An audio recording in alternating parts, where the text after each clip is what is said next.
నమస్తే లలిత్ కుమార్. నమస్కారం అండి. ఎలా ఉన్నారండి? బాగున్నాను.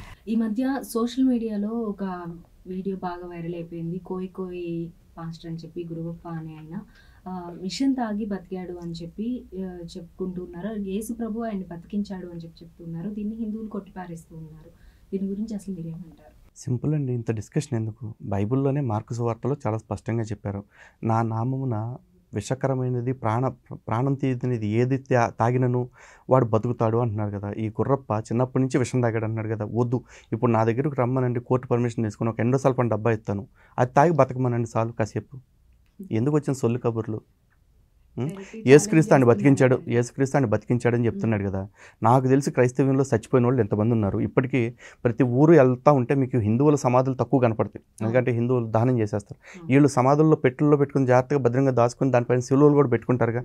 ఆ శవాలు అన్నింటిలో కనీసం ఊరికో శవాన్ని లేపమనండి చాలు. లేదు, డెత్ బెడ్ మీద ఉన్నప్పుడు బతికించగలిగే శక్తి వీళ్ళ దేవుడికి ఉంది అనుకుంటే చర్చ్ హాస్పిటల్స్ చాలా ఉన్నాయి.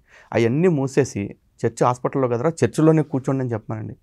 అరే, నిన్నగాక మొన్న భవ్యశ్రేణి నెల్లూరులో ఒక 8 ఏళ్ల పాప ఇలాగే ప్రార్థన చేస్తామని పాస్టర్ ప్రార్థన చేస్తూ ఉంటే బ్రెయిన్ ట్యూమర్తో చనిపోయింది కదండి. ఆ పాపను ఎందుకు కాపాడలే యేసు? ఈ గాడిదని కాపాడిన యేసు ఆ పసిబిడ్డను ఎందుకు చంపేశాడు? సమాధానం చెప్పాలి కదా మరి వీటన్నిటికీ. యేసు లేదు, పీస్ లేదండి. యేసుక్రీస్తు అనే అతను చరిత్రలో పుట్టనే లేదు. యేసు పేరుతో వీళ్ళు మార్కెటింగ్లు చేసుకుంటున్నారు. వీళ్ళలో ఏమాత్రం చిత్తశుద్ధి ఉన్నా ఆంధ్రప్రభ వేదిక మీరు ఒక డిబేట్ ఆర్గనైజ్ చేయండి.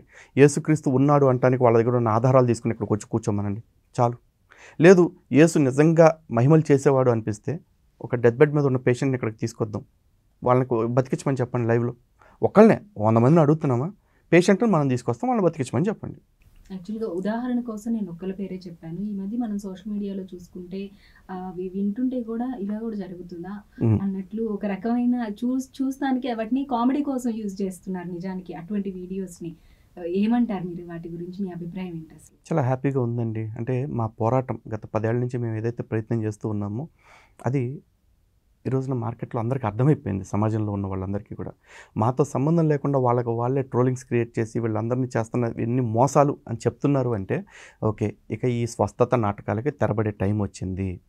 అలాగే ఈ సాక్ష్యాల పేరుతోటి దేవుళ్ళని ఎవరైతే దూషిస్తూ ఉన్నారో హిందూ దేవుళ్ళని, వాళ్ళ విషయంలో కూడా వాళ్ళకు కూడా కాలం చెల్లిపోయింది. వాళ్ళ మాటలు కూడా ఎవరూ నమ్మే పరిస్థితి లేదు. సో ఈ టెస్టిమోనియల్స్ కావచ్చు, లేకపోతే ఈ మిరాకిల్స్ కావచ్చు, ఇవన్నీ కూడా హంబక్ అని అర్థమైపోయింది. ఇక నెక్స్ట్ ఛాన్స్ ఎవరంటే పోలీసులు తీసుకోవాలి, లేకపోతే వ్యవస్థలు తీసుకోవాలి. ఎందుకంటే ఈరోజు ఇండియాలో drugs and magical remedies act, drugs and cosmetics act still intact అవి ఉన్నాయి. మరి ఆ 2 యాక్టుల ప్రకారం ఇట్లాంటి స్వస్థతల పేరుతోటి తప్పుడు ప్రకటనలు ఇస్తున్న వాళ్ళని మిస్లీడింగ్ యాడ్స్ కింద ఎందుకు లోపల వేయట్లేదు? అంటే మతపరమైన ఇష్యూస్ సెన్సిటివ్ కరెక్టే, కానీ ఆ సెన్సిటివ్ ఇష్యూస్ని అడ్డం పెట్టుకుని సమాజాన్ని డిస్టర్బ్ చేస్తున్న వాళ్ళని క్షమించడం కూడా మరి నేరమే కదా. మరి కాబట్టి ఇప్పుడు ఆ వ్యవస్థలు ముందుకు రావాల్సిన అవసరం ఉంది. Thank you so much. ధన్యవాదాలండి. నమస్తే. ఇది ఇవాల్టి ఇంటర్వ్యూ. ఇటువంటి ఇంటర్వ్యూస్ ఇంకా మరెన్నో ఆంధ్రప్రభలో మనం చూడొచ్చు. Thank you so much. Keep watching Andhraprabha.